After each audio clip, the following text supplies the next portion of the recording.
Hi friends, welcome to Tasty Tips. நம்ம இன்னைக்கு பார்க்க போறது கும்பகோணம் தஞ்சாவூரோட ஸ்பெஷல் கடப்பா.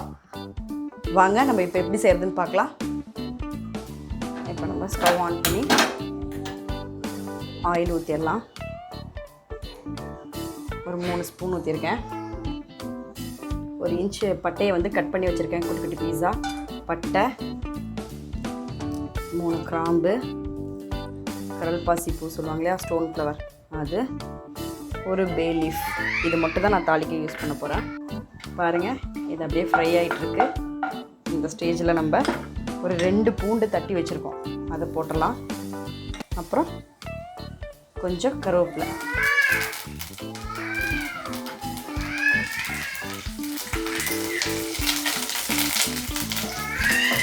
போட்டு நம்ம வெங்காயத்தையும் போட்டுடலாம் கையோட. தாளிக்கும் போதே வாசம் அவ்வளோ செமையாக வருதுங்க.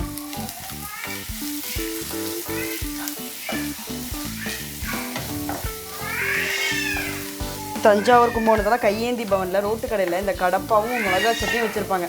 இட்லி சாப்பிட்டுக்கிட்டே இருக்கலாம், அவ்வளோ டேஸ்ட்டாக இருக்கும். பச்சை மிளகா நம்ம அரைச்சி தான் போட போகிறோம். சும்மா ஒரு வாசனைக்கு ஒரே ஒரு பச்சை மிளகா அப்படியே முழுசாக இதில் போடுறேன் நான். இது கொஞ்சம் நல்லா வதங்கட்டும். அடுத்தது தக்காளி, ஒரு தக்காளி நறுக்கி வச்சுருக்கேன், அதை போடலாம்.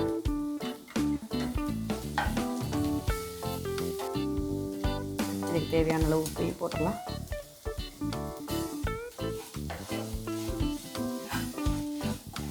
இந்த குருமா வந்து ரொம்ப காரமாலாம் இருக்காது, மைல்டாக தான் இருக்கும். செம்ம டேஸ்ட்டு, குழந்தைங்களுக்கு கூட கொடுக்கலாம். சத்துள்ள கடப்பா இது. ஏன்னா இதில் நம்ம வந்து பாசிப்பருப்பு, உருளைக்கிழங்கு எல்லாமே மிக்ஸ் பண்ண போகிறோம். இப்போ நம்ம ஒரு அரை சொம்பு தண்ணி ஊற்றிடலாம். இதில்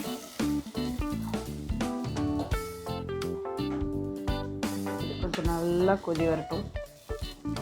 இப்போ நம்ம 2 பொட்டேட்டோ வந்து நான் வேக வச்சு வச்சுருக்கேங்க, ஸ்மாஷ் பண்ணி, அதை இதில் ஆட் பண்ணிக்க போகிறேன். பாயில் பண்ணி ஸ்மாஷ் பண்ண பொட்டேட்டோவை நம்ம போட்டாச்சு. இப்போ நெக்ஸ்ட் வந்து இதுக்கு தேங்காய் அரைச்சி ஊற்ற போகிறோம். அது உங்களுக்கு என்னென்ன வச்சு அரைக்கணுன்றதை காமிச்சிடறேன். தேங்காய் வந்து ஒரு அரை மூடி திருவி வச்சுருக்கேன். 2 பச்சை மிளகா, காரத்துக்கு தகுந்த பச்சை மிளகாய் நீங்கள் இதிலே போட்டுடலாம். நான் 2 பச்சை மிளகா போட்டிருக்கேன். 4 பூண்டு, கொஞ்சோண்டு 1 ஸ்பூன் வந்து பொட்டுக்கடலை, ஒரு 1/4 டீஸ்பூன் வந்து சோம்பு போட்டிருக்கேன். இப்போ இதை நல்லா நம்ம பேஸ்ட் மாதிரி அரைச்சி இதில் ஊற்ற வேண்டியதான். இப்போ நம்ம நெக்ஸ்ட் என்ன பண்ண போகிறோன்னா, தேங்காய், சோம்பு, பச்சை மிளகா, பூண்டு வச்சு அரைச்சோம் இல்லையா, அதை வந்து இதில் மிக்ஸ் பண்ண போகிறோம்.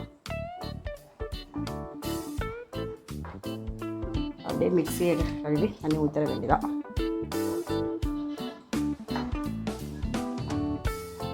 இது நல்லா கொதிக்கட்டும்.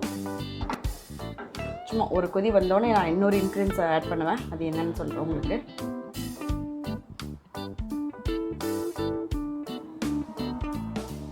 இப்போ லைட்டாக ஒரு கொதி வருதா, பாசிப்பருப்பை நல்லா 2 விசில் விட்டு வேக வச்சு மஞ்சத்தூள் போட்டு வேக வச்சு வச்சுருக்கேன், அதையும் இதோடு ஆட் பண்ணிக்கலாம்.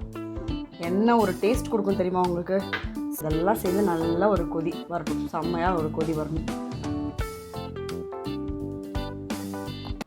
இது வந்து என்னன்னா ஆற ரொம்ப கெட்டியாகிடும். அதனால் நீங்கள் நம்ம எவ்வளோ தண்ணியாக முடியுமோ அவ்வளோ தண்ணியாக செஞ்சு வச்சுக்கலாம். கடப்பா, வீடே மணக்கிற கடப்பா ரெடி ஆகிடுச்சு பாருங்கள். எவ்வளோ அழகாக இருக்குது பாருங்கள். டேஸ்ட்டு அதோட பிரமாதம். கண்டிப்பாக செஞ்சு பாருங்கள் ஃப்ரெண்ட்ஸ். செஞ்சுட்டு எனக்கு எப்படி இருக்குன்னு சொல்லுங்கள். நீங்கள் வீட்டில் செஞ்சு பார்த்துட்டு எனக்கு எப்படி இருக்குன்னு சொல்கிறீங்க. பிடிச்சிருந்துச்சுன்னா லைக் பண்ணுங்கள், ஷேர் பண்ணுங்கள், சப்ஸ்கிரைப் பண்ணுங்கள், மறக்காமல் பெல் பட்டனை ப்ரெஸ் பண்ணுங்கள். பாருங்கள் ஃப்ரெண்ட்ஸ், சூப்பராக ரெடி ஆகிடுச்சு. இப்போ நம்ம வந்து ஃபைனலாக வந்து அப்படியே கொத்தமல்லியை தூவிட்டு இறக்க வேண்டியதா, ஆஃப் பண்ணிட வேண்டியதா. ஆஃப் பண்ணிவிட்டு ஃபினிஷிங்கில் ஒன்று செய்வேன், அது என்னென்னு பாருங்கள். செம்ம வாசமாக இருக்குது. ஐயோ, சொன்னால் நீங்கள் நம்ப மாட்டீங்க, அவ்வளோ ஒரு வாசம், வீடே வாசம் அடிக்குது. கண்டிப்பாக நீங்கள் செஞ்சு பார்க்குறீங்க பாருங்கள். ஃபைனலாக என்ன பண்ண போகிறோம், ஒரு 1/2 லெமன் இருக்கு இல்லையா, அதை அப்படியே மேலே ஸ்க்வீஸ் பண்ணி விட்டுறணும். அவ்வளோதாங்க, சூப்பரான கும்பகோணம் தஞ்சாவூர் கடப்பா ரெடி ஆகிடுச்சு. பாருங்கள் ஃப்ரெண்ட்ஸ், சூப்பரான கடப்பா ரெடி ஆகிடுச்சு. கொதிக்க கொதிக்க இட்லி இருக்குது, அப்படியே ஸ்பாஞ்ச் மாதிரி இருக்குது இட்லி, அப்படியே செம்ம சாஃப்டாக இருக்குது.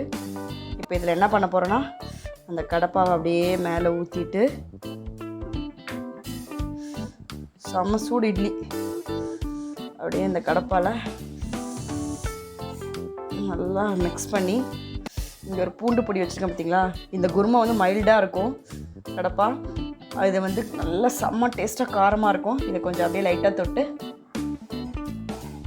சொர்க்கம். அவ்வளோ ஒரு டேஸ்ட்டு. கடப்பாக்கு சாப்பிட்றதா இல்லை இந்த மிளகா பொடிக்கு தொட்டு இட்லி சாப்பிட்றதா. இங்கே வந்து மிளகா பொடி செக்கில் ஆட்டின நல்லெண்ணெய் அந்த காம்போவும் வச்சுருக்கேன். அதுக்கு ஒரு பீஸ் வச்சிடலாம். அப்படியே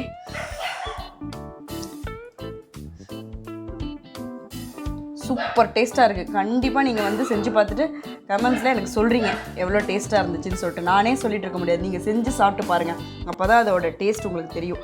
இந்த பூண்டு பொடியோட ரெசிபி உங்களுக்கு வேணும்னா லிங்க்கில் கொடுத்துக்கிறேன், டிஸ்கிரிப்ஷனில் கொடுத்துருக்கேன்.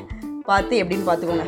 அப்படி ஒரு வாசம். இந்த குருமா மைல்டாக இருக்கிறதுக்கும் கடப்பா, இது நல்லா காரம் செம்ம ஸ்பைஸியாக இருக்கிறதுக்கும் செம்ம மேட்ச்சு.